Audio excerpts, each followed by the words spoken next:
شهر رمضان الذي أنزل فيه القرآن هدى للناس وبينات من الهدى والفرقان صدق اللہ العظیم۔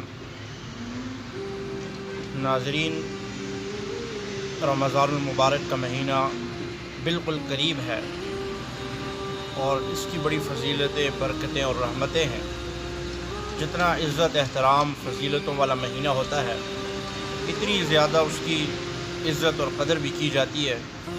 جتنا وہ بابرکت ہوتا ہے، اتنی ہی قابل عزت اور قابل تحسین اور قابل قدر بھی ہوتا ہے۔ رمضان المبارک میں جہاں ہم نے اور بہت سارے کام کرنے ہیں، وہاں پہ جو بہت زیادہ کثرت سے کرنے کے کام ہیں، ان میں ایک استغفار کثرت سے کرنا، اپنے گناہوں کی معافی مانگنا، اور دوسرا اللہ تعالیٰ کا شکر ادا کرنا کثرت کے ساتھ، الحمدللہ الحمدللہ علی کل حال، اور اس طرح کے الفاظ اور اللہ کا شکر ادا کرنا اپنی عبادت کے ذریعے سے، اپنے الفاظ اور اپنے خیالات کے ذریعے سے۔ اور اگلا تیسرا بڑا کام جو کرنے کا ہے، وہ ہر وقت جہنم سے پناہ مانگنا، اور چوتھا بڑا کام کرنے کا ہر وقت جنت کی طلب کرنا اور جنت والے اعمال کرنا۔